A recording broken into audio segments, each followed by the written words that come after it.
Hey guys, welcome back to another video. It is Lucid Rain here, and yes, I know I have not posted in a while. I have explained in one of my more recent posts about this. I am really sorry about not uploading recently, but due to a situation I have with since I've moved, the walls aren't so thick, and everybody's literally able to hear when I'm recording. So I will try and get this out, because the previous take, I used one of my headphones and the audio was horrible. I'm so glad I listened to that before I posted. But let's get on to this. This is part 2. This was going to be interesting. It had been weeks since the fight. You decided to not tell anyone that you had helped, since you did not want anyone crowding your house. It would be chaos just trying to get to work. But ever since, you haven't been able to shake the feeling of being watched. Ink had given you a new paint file because he had a feeling the group would return. You were walking home from another shift and noticed how dark it was getting. You put on your headphones and started blasting music. After skipping a few songs, you finally settled on a song and continued on your way. You turned, feeling that you were being watched, and see a black, glitchy skeleton. You jumped in surprise, quickly taking in your surroundings, and paused your music as you took off your headphones. You reach for your knife and pull it out, opening it while staring the guy down. He had a sadistic smile on his face, and you noticed how strings came down and you sliced them with your knife.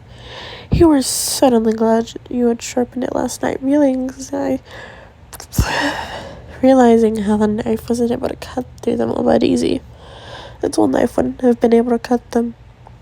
You put your hand to where the vial is supposed to be, but you don't feel it. You look down in confusion, and then back up at the skeleton to see he had it in his strings. Fuck, you say, then start to bolt down the sidewalk to your house, only to get entangled in the web of strings he's made. A portal opens and you get pulled through to a blank white space, him following behind. You then fall as the strings had let go of you. You hit your head on the floor of the area and pass out from the collision. Errors BOV. Goodness gracious, why can't I talk?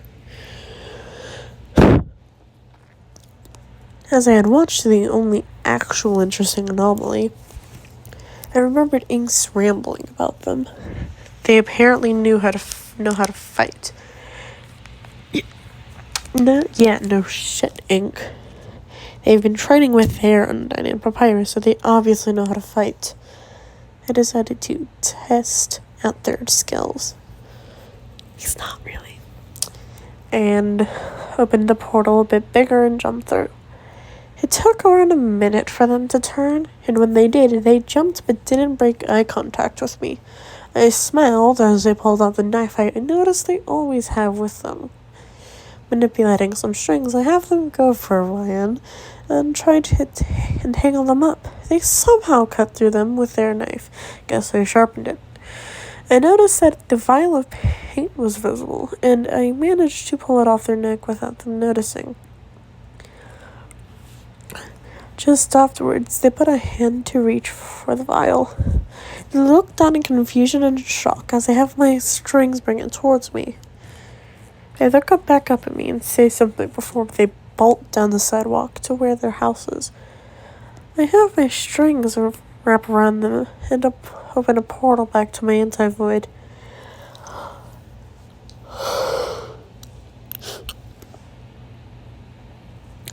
I bring them inside and go back inside myself, closing the portal as I let them go with my strings.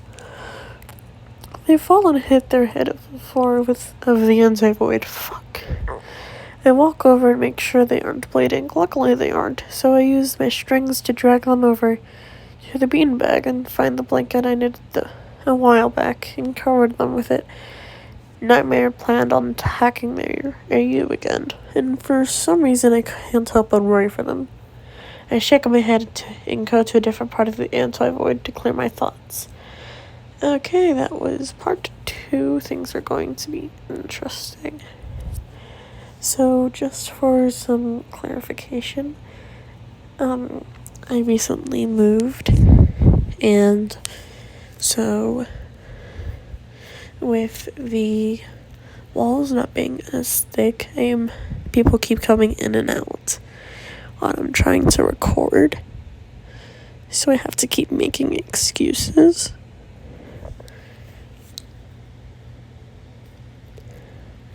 So yeah. Also, happy Pride Month, everybody. Although it might not seem like it and it might not sound like it, I am extremely happy. Because just recently I've hit 300 subscribers. This is going to be a late 300 sub special. Bye.